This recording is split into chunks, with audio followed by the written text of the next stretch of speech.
मैं तो भाजपा का सपोर्टर हूँ, पर दोनों में से कोई किसी का भी चांस फुल मतलब कोई आ भी सकता है, नहीं भी आ सकता, किसी के विषय में कुछ कह नहीं सकते कि भाजपा ही आएगी या कांग्रेस ही आएगी। मोदी को वोट देना ये बेवकूफी वाली बात। बेवकूफी वाली बात है, हाँ बहुत बड़ी बात कर रहे हो। हाँ, मैं बहुत बड़ी बड़ी बात कर रहा हूँ, चाहे मीडिया पे दिखाओ मुझे। बोल रहे हैं कि हमने भारत जोड़ो यात्रा से देश घूमा है, हमने हर एक देखो, बंदे। भारत जोड़ो यात्रा नाम उन्होंने कितना अच्छा रखा है ना, ठीक है, पर उन्होंने काम तोड़ने का किया है आजादी से ही। भारत को तोड़ दिया, 1947 में बंटवारा कर दिया, किसके आधार पर? धर्म के नाम पर। चलो, राजस्थान में बीजेपी सरकार जीते, मुख्यमंत्री कौन बनेगा पता है क्या कुछ? मुख्यमंत्री मेरे हिसाब से बनाना चाहिए क्योड़ी लाल जी मीणा को बनाना चाहिए। एक मतलब मेरी तरफ से सुझाव मान लो, चाहे राय मान, कुछ भी मान लो, कि किरोड़ी लाल जी मीणा को बनाना चाहिए, क्योंकि उन्होंने क्या संघर्ष किया है, और वो सीनियर नेता है, तो वो राजनीति छोड़ने वाले हैं, तो उनको अच्छा रहेगा कि मुख्यमंत्री पद रहते हुए वो छोड़े। साथियों नमस्कार, मैं हूं दिनेश कुमार। अभी मैं इस वक्त मौजूद हूं जयपुर में, और यहां से जो सीतापुरा का एंट्रेंस एरिया है, और तो लोगों से बात करेंगे कि 2023 में राजस्थान की जिम्मेदारी किनके हाथों में देखना चाहते हैं, या फिर राजस्थान में बदलाव होगा, या फिर सरकार बदलेगी, या फिर रिपीट होगा। बात करते हैं।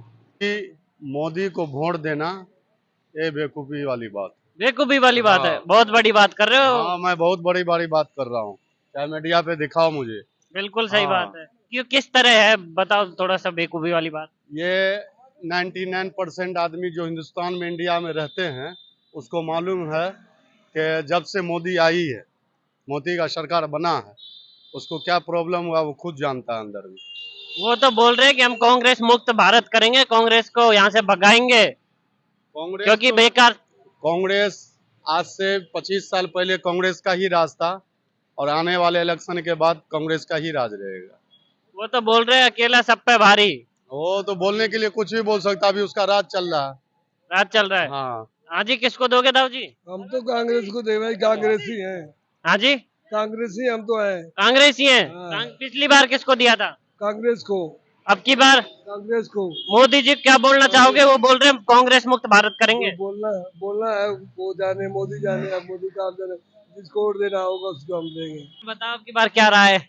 राजस्थान में, हाँ, राजस्थान में सर कोई किसी थोड़ा लाउडली बोलो यार, वो अब की बार भी बोलना पड़ा है, देख लो हाँ, लाउड हाँ। के लिए। राजस्थान में क्या है, अब की बार कोई फिक्स मतलब अंदाजा नहीं लगा सकता, या तो नहीं, आप तो अपनी बता दो, बाकी छोड़ो यार। अब मैं तो भाजपा का सपोर्टर हूँ, पर दोनों में से कोई किसी का भी चांस फुल मतलब कोई आ भी सकता है, नहीं भी आ सकता, किसी के विषय में कुछ कह नहीं सकते कि भाजपा ही आएगी या कांग्रेस ही आएगी। अशोक गहलोत जी दावा कर रहे हैं कि हम रिपीट करेंगे अब की बार। अब वो कर सकते हैं, क्योंकि उनकी पार्टी के वो हैं, वो कर सकते हैं। आपको लग रहा है जमीनी स्तर से कुछ? अब जमीनी स्तर पे, अब मेरे लग भी रहा है, ऐसा बात नहीं, जो उनको फायदा हुआ है स्कीम का वगैरह, उनको वो बोलते हैं। अभी जेईसी प्रोग्राम था, तो आए थे, उनको पूछे, मेरे पापा ने क्वेश्चन किया था उनसे, तो वो बोले कि हाँ रिपीट होगी सरकार गहलोत। पर क्या वास्तविकता में जो धरातल पे और भी बैकग्राउंड में और भी ग्राउंड में जो है, वो भी क्या पता चाहते हैं कांग्रेस की, वो यही चाहते हैं या आएगी, क्या करना चाहते हैं वो जो भी है। राहुल जी तो बोल रहे हैं कि अब की बार कांग्रेस का पीएम बनेगा। राहुल गांधी कुछ भी बोल सकते हैं। नहीं यार, वो बोल रहे हैं कि हमने भारत जोड़ो यात्रा से देश घूमा है, हमने हर एक देखो, बंदे। भारत जोड़ो यात्रा नाम उन्होंने कितना अच्छा रखा है ना, ठीक है, पर उन्होंने काम तोड़ने का किया है आजादी से ही। भारत को तोड़ दिया, 1947 में बंटवारा कर दिया, किसके आधार पर? धर्म के नाम पर। और फिर उसके बाद क्या, यहाँ के मुसलमानों को कोई भी दिक्कत होती तो वहां पे, जबकि यहाँ पे क्या, सेकुलर देश बना, डॉक्टर अम्बेडकर ने अब सेकुलर है तो कम से कम सबको अपनी मर्यादा में रहना चाहिए। सेकुलर का मतलब नहीं, ये बात को आप क्लियर करो, थोड़ा समझ नहीं आया मुझे भी, ऑडियंस को तो बात में। मैं ऐसे कहना चाहता हूँ, जैसे देश में मुसलमान है, थोड़ा लाउडली। हाँ देश के मुसलमान है जो, इनको सोचना चाहिए, इनको एक चीज, मूलभूत चीज पता होनी चाहिए। क्या? एक बात मैं आपके बीच में काट रहा हूँ, थोड़ी सॉरी है ना, माफी चाहता हूँ, कि जब बात कांग्रेस और बीजेपी की आती है तो मुसलमान और हिंदू कहाँ से आता है? ठीक है, मुसलमानों की मैं बात नहीं करता हूँ, आपने सही कहा, वो बात नहीं है। मैं तो एक अपने खुद के मन से उठाया था, ऐसा कोई वो नहीं है कि बीजेपी की बात करें, कांग्रेस की तो हो रही है। हाँ देखो, बीजेपी की स्कीम मतलब मोदी जी की जो योजना है ना, उनका लाभ भी भरपूर पहुंचा है। शौचालय का हो, और किसान निधि योजना हो, 6,000 रुपए वो हाँ खाते में आ बिल्कुल। रहे हैं। उनके अलावा डायरेक्ट बेनिफिट टू ट्रांसफर हुआ है, डायरेक्ट बिचौलिया कोई नहीं है। मतलब 6,000 रुपए आ रहे हैं वो सीधे किसान के अकाउंट में सीधे आ रहे हैं।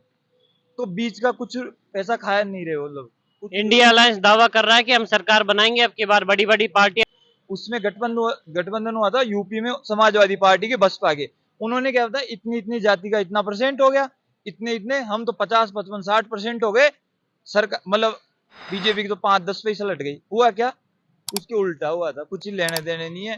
अगले वो बीएसपी 4-5 सीटें जीती, समाजवादी 1-2-3 सीटें जीती। चलो, राजस्थान में बीजेपी सरकार जीते, मुख्यमंत्री कौन बनेगा, पता है क्या कुछ? मुख्यमंत्री मेरे हिसाब से बनाना चाहिए किरोड़ी लाल जी मीणा को बनाना चाहिए। किरोड़ी लाल मीणा को? हाँ। यार वो तो दूर दूर तक दिखता ही नहीं है ना, नहीं, कहीं से अंदाज ही है कि यार अंदाज नहीं। किस देखो तरीके से हम देखो सोच वो सकते सीनियर व्यक्ति है और उन्होंने जितना संघर्ष किया है ना पिछले 5 सालों में, वो बहुत है। मैं खुद बीजेपी में दूर दूर तक उनका नाम नहीं आ रहा। सुनो मेरी बात, मैं ब्राह्मण हूँ लेकिन मैं उस नेता को पसंद करता हूँ और वो अच्छे हैं बिल्कुल। उन्होंने संघर्ष किया है जमीन पर। पेपर लीक हुए तो कौन था? कोई नहीं था। वो थे जमीन पर, वो थे सड़क पर, उन्होंने किया है सब कुछ। नहीं, आप बोल रहे हो कि डॉक्टर किरोड़ी लाल जी को बढ़ना चाहिए, और डॉक्टर किरोड़ी लाल जी का संघर्ष किसी से छुपा भी नहीं, क्योंकि मैं तो उनके गांव के पास से ही बिलोंग करता हूं, और मेरे तो वो हमारे क्षेत्र के कद्दावर नेताओं में उनका नाम चलता है सबसे आगे, डॉक्टर किरोड़ी लाल मीणा का। लेकिन बीजेपी की लिस्ट में तो दूर दूर तक ही नाम नहीं है। देखो मैं बताऊं, वो ऐसे ही होता है। बीजेपी कभी भी कोई ला सकती है, ऐसा कोई वो नहीं है कि लिस्ट में नाम नहीं है। देखो कांग्रेस जी रिपीट कर लेती है तो वो तो है, हो ही गया, होगा, वो तो अलग विषय है। लेकिन अगर भाजपा आती है तो फिर एक मतलब मेरी तरफ से सुझाव मान लो, चाहे राय मान, कुछ भी मान लो, कि किरोड़ी लाल जी मीणा को बनाना चाहिए। क्योंकि उन्होंने क्या संघर्ष किया है और वो सीनियर नेता है, तो वो राजनीति छोड़ने वाले हैं, तो उनको अच्छा रहेगा कि मुख्यमंत्री पद रहते हुए वो छोड़े।